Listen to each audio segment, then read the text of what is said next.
ಚಿತ್ರದುರ್ಗದ ರೇಣುಕಾಸ್ವಾಮಿ ಹತ್ಯೆ ಪ್ರಕರಣದಲ್ಲಿ ಲಾಕ್ ಆಗಿದ್ದ ಎರಡನೇ ಆರೋಪಿ ದರ್ಶನ್ ಕೋರ್ಟ್ಗೆ 2 ಅರ್ಜಿ ವಿಚಾರಣೆ ನಡೆಸುವಂತೆ ಮನವಿಯನ್ನ ಸಲ್ಲಿಸಿದ್ದಾರೆ. ಇನ್ನು ಕೋರ್ಟ್ನಲ್ಲಿ ಪ್ರಕರಣ ಸಂಬಂಧ ಟ್ರಯಲ್ಗಳು ನಡೆಯುತ್ತಿದ್ದು ಶೀಘ್ರಗತಿಯಲ್ಲಿ ಟ್ರಯಲ್ ನಡೆಸುವಂತೆ ದರ್ಶನ್ ಕೋರ್ಟ್ಗೆ ಮನವಿ ಮಾಡಿದ್ರು. ಈ ಬಗ್ಗೆ ಕೋರ್ಟ್ ಮನವಿಯನ್ನ ಸ್ವೀಕರಿಸುತ್ತಾ ಇಲ್ವಾ, ಇನ್ನು ದರ್ಶನ್ ಮನವಿ ನಿರಾಕರಿಸುತ್ತಾ ಯಾವ ರೀತಿ ಕ್ರಮ ಕೈಗೊಳ್ಳುತ್ತದೆ ಎಂಬುದನ್ನ ನೋಡಬೇಕು.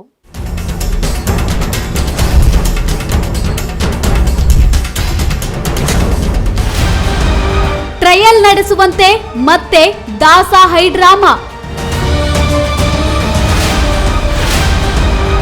57ನೇ ಸೆಷನ್ಸ್ ಕೋರ್ಟ್ನಲ್ಲಿ ಅರ್ಜಿ ವಿಚಾರಣೆ.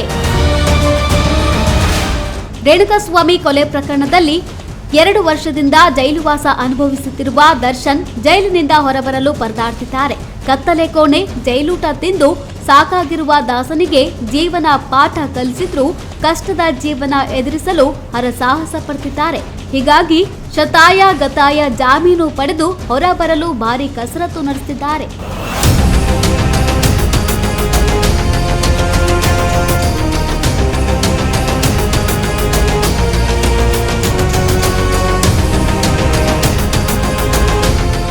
ಮಗಳ ಎಕ್ಸಾಮ್ ಕಾರಣ ನೀಡಿ ಜಾಮೀನಿಗೆ ಕೊಲೆ ಪ್ರಕರಣದಲ್ಲಿ A1 ಆರೋಪಿಯಾಗಿರುವ ಪವಿತ್ರ ಗೌಡ ಅರ್ಜಿ ಸಲ್ಲಿಸಿದ್ರು. ಆದ್ರೆ ಅರ್ಜಿಯನ್ನ ಕೋರ್ಟ್ ತಿರಸ್ಕರಿಸಿದೆ. ದಾಸ ಯಾವುದೇ ರೀತಿ ಹರಸಾಹಸಕ್ಕೆ ಇಳಿದಿರಲಿಲ್ಲ. ಆದ್ರೀಗ ಟ್ರಯಲ್ಗಳು ಲೇಟ್ ಆಯ್ತು ಎಂದು ಕೋರ್ಟ್ಗೆ Darshan day to date trial ನಡೆಸುವಂತೆ ನ್ಯಾಯಾಲಯಕ್ಕೆ ಮನವಿ ಮಾಡಿಕೊಂಡಿದ್ದಾರೆ. ಇನ್ನು ದಾಸಗೆ ಬೆನ್ನು ನೋವು ಇದ್ದಾಗ ಅದಕ್ಕೂ ಕೋರ್ಟ್ ಹಾಸಿಗೆ ದಿಂಬು ಕೂಡ ಕೊಟ್ಟು ಮನೆ ಊಟಕ್ಕೂ ಅವಕಾಶ ಕೊಟ್ಟಿತ್ತು. ಇದರ ನಡುವೆ ಸೆಷನ್ಸ್ ಕೋರ್ಟ್ಗೆ ದರ್ಶನ್ ಮನವಿಯನ್ನು ಮಾಡಿಕೊಂಡಿದ್ದಾರೆ.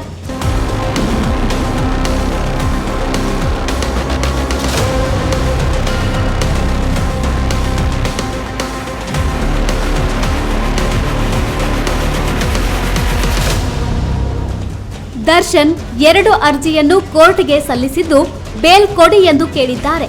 ಅಷ್ಟೇ ಅಲ್ಲ, ನನ್ನ ಕುಟುಂಬದ ಜೊತೆ ಒಳ್ಳೆ ಸಂದರ್ಶನಕ್ಕೆ ಅವಕಾಶ ಮಾಡಿಕೊಡಿ ಮತ್ತು ಕೂಡಲೇ ಟ್ರಯಲ್ ಕರೆಯುವಂತೆ ಕೂಡ ಮನವಿ ಮಾಡಿಕೊಂಡಿದ್ದಾರೆ. ಈ ಬಗ್ಗೆ ದರ್ಶನ್ ಪರ ವಕೀಲರು ತ್ವರಿತಗತಿಯಲ್ಲಿ ವಿಚಾರಣೆ ನಡೆಸುವಂತೆ ನ್ಯಾಯಾಲಯಕ್ಕೆ ಮನವಿ ಸಲ್ಲಿಸಿದ್ದಾರೆ. ಈ ಅರ್ಜಿಯ ವಿಚಾರಣೆಯನ್ನು ನ್ಯಾಯಾಲಯ ಕೈಗೆತ್ತಿಕೊಳ್ಳುತ್ತಾ ಇನ್ನು ಇದರ ಬಗ್ಗೆ ನ್ಯಾಯಾಲಯ ಮನವಿ ಸ್ವೀಕರಿಸುತ್ತಾ ನೋಡಬೇಕು. ದರ್ಶನ್ ಪರ ಕೋರ್ಟ್ಗೆ ಅರ್ಜಿ ಸಲ್ಲಿಸಿದ ವಕೀಲ.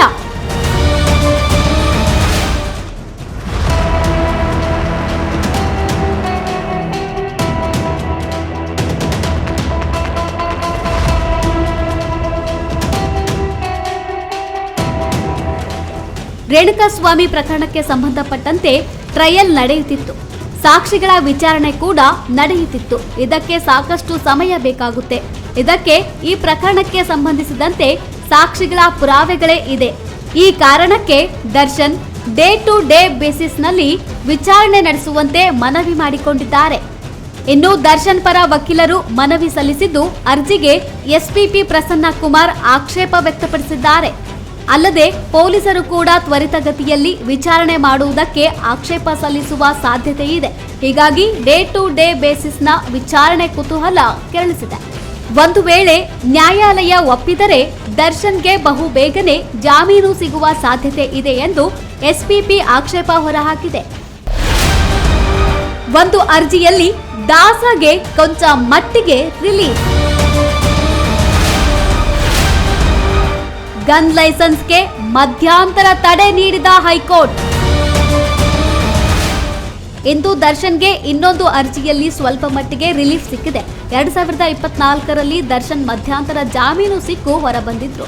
ಈ ವೇಳೆ ಪೊಲೀಸರು ದಾಸನ ಗನ್ ಲೈಸೆನ್ಸ್ಗಳನ್ನ ರದ್ದುಗೊಳಿಸಿದ್ರು. ದರ್ಶನ್ 2008ರಿಂದ ಲೈಸೆನ್ಸ್ ಇರುವ ಗನ್ ಬಳಸುತ್ತಿದ್ದಾರೆ. ಜಾಮೀನು ರದ್ದಾಗುತ್ತಿದ್ದಂತೆ ಗನ್ ಅನ್ನು ಸರೆಂಡರ್ ಮಾಡಲಾಗಿತ್ತು. ಆದರೂ ದರ್ಶನ್ ಹೆಸರು ಇರುವ ಕಾರಣಕ್ಕೆ ಲೈಸೆನ್ಸ್ ಅನ್ನು ರದ್ದುಗೊಳಿಸಲಾಗಿದೆ ಎಂದು ದರ್ಶನ್ ಪರ ವಕೀಲ ಎಸ್ ಸುನಿಲ್ ಕುಮಾರ್ ವಾದ ಮಾಡಿದ್ರು. ವಾದ ಪ್ರತಿವಾದದ ಬಳಿಕ ದಾಸನ ಮೇಲೆ ಆರೋಪವಿರುವುದರಿಂದ ಲೈಸೆನ್ಸ್ ರದ್ದು ಮಾಡಲಾಗಿದೆ ಎಂದು ಹೈಕೋರ್ಟ್ ಹೇಳಿದ್ದು, ಆನಂತರ ಗನ್ ಲೈಸೆನ್ಸ್ ಅಮಾನತು ಕ್ರಮಕ್ಕೆ ನ್ಯಾಯಮೂರ್ತಿ ಎಂ ನಾಗಪ್ರಸನ್ನ ಅವರಿದ್ದ ಹೈಕೋರ್ಟ್ ಪೀಠ ಮಧ್ಯಂತರ ತಡೆ ನೀಡಿದ್ದು, ಈ ವಿಚಾರಕ್ಕೆ ದರ್ಶನ್ಗೆ ಚಿಕ್ಕ ರಿಲೀಫ್ ಸಿಕ್ಕಿದೆ.